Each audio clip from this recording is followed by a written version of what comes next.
پاشەکشەی هێزەکانی ئەمریکا لە ئەفغانستان و دواتریش عێراق نیشانەیەکی دیکەی استراتیژی نوێی ویلایەتە یەکگرتووەکانە بۆ کەمکردنەوەی هێزی لە ناوچەکە و زیاتر گرنگیدانی بە باشووری خۆرهەڵاتی ئاسیا و ڕوبەڕووبوونەوەی پەرەسەندنی هێزی سەربازی و ئابووری چینە لە ناوچە گرنگەدا. کەمبوونەوەی ڕۆڵی ئەمریکا لە خۆرهەڵاتی ناوەڕاستدا هاوپەیمانەکانی واشنتۆنی تووشی شڵەژان و دڵەڕاوچیە کردووە، تەنانەت وڵاتانەی کە پەیوەندیەکانیان لەگەڵ ئیسرائیلدا ئاسایی دەکردەوە پاساویان بەوە دەیەنایەوە کە ئەو قەوارەیە لە بەرامبەر مەترسیەکانی ئێران و تورکیادا دەیان پارێزێت، بەڵام هەمان قەوارە لە شکستی ئەمریکا لە ئەفغانستان لە وڵاتانی دیکەی ناوچەکە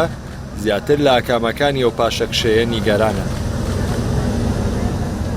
گرێدانی لووتکەی بەغدا لە نێوان نۆ وڵاتی ناوچەکە و فەڕەنسادا بەرەنجامی ئەو بۆشاییە سەربازی ئەمریکایە کە لە داهاتووی نزیکدا هاوسەنگی هێز لە خۆرهەڵاتی ناوەڕاستدا دەگۆڕێت بۆ وڵاتانەی کەوتنە داوی گوتارە پۆپۆلیستیەکانی دۆناڵد ترامپ و پەیوەندیەکانیان لەگەڵ ئێران و تورکیادا تێکدا بە ناچاری و بەپەلە دەیانەوێت ئەو پەیوەندیە ئاسایی بکەنەوە. گفتوگۆی نێوان ئێران و سعودیا لە بەغدا بەردەوامە و هەندێک لەمپەڕی تێپەڕاندووە.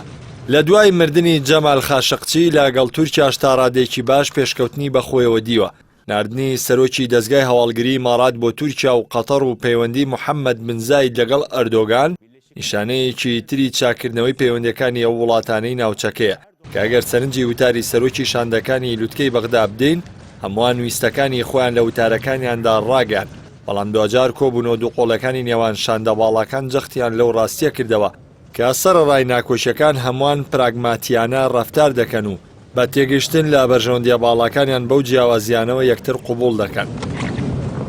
لە دوای جەنگی جیهانی یەکەم ئەمریکا وەک زلهێزێکی جیهانی دەرکەوت، بەڵام تا دوای جەنگی جیهانی دووەمیش بەشێکی بێز لە خۆرهەڵاتی ناوەڕاستدا خۆی نەسەپاند و لەو ماوەیەدا ڕۆڵەی بۆ بەریتانیەکان بەجێهێشت کە پێدەچێت لەم قۆناغەشدا ئەمان سیاسەت دووبارە بکاتەوە ئەو بۆشاییە بە بەریتانیا و فەڕەنسا پڕ بکاتەوە. بەڵام لەم قۆناغەدا کە رووسیا و تورکیا وێران لە ناوچەکەدا بە جۆرێک هەژمونیان سەپاندووە، ئەستەمە فەڕەنسا و بەریتانیا بتوانن بۆشایی ویلایەتە یەکگرتووەکان پڕ بکەنەوە، چونکە بوونی ئەوان لە عێراق و ئەفغانستان و ناوچەکەدا بە بوونی ئەمریکاوە گرێدراوە. کاتێ ئەمریکا پاشەکشە بکات ئەوان ناتوانن ئەو بۆشاییە گەورەیە بە سانایی پڕ بکەنەوە. ئەوەی کە لەم ڕۆژانەدا بۆتە پرسیاری گەلی کورد و تۆڕە کۆمەڵایەتیەکانی پڕ کردووە، ئەو پرسیارەیە کە داخوا پارت و سیاسەتمەدارانی کورد چۆن دەڕوانە دۆخەکە و چ خوێندنەوەیکی بۆ دەکەن. بۆڵامی ئەو پرسیارە زۆر گرنگە گەلی کوردستان هاوسەنگی خۆی لە جوگرافیای سیاسی و دۆخی گۆڕاوی نوێدا بپارێزێت، ئەو هەڵەی قۆناغی ڕابردوو دووبارە نەکاتەوە و ڕۆڵەکانی لە بریاوانی تر نەکاتەوە بە قوربانی وەکوەوەی ناویان لە نابوو جەنگان لە بری جیهان کە ئەو جیانە لە هەستیارترین کاتدا هیچ هەڵوێستێکیان بەرامبەر ئەو قوربانیدانە نەبوو، چونکە دەسەبەرکردنی بەرژەوەندی و دەسەڵات بنەمای پەیوەندیە دیپلۆماسیە سەرمایەداریەکانی ئەمڕۆیە، نەک مۆراڵ و مافی مرۆڤ و بەها ڕاگەیەنداوە میدیایەکان.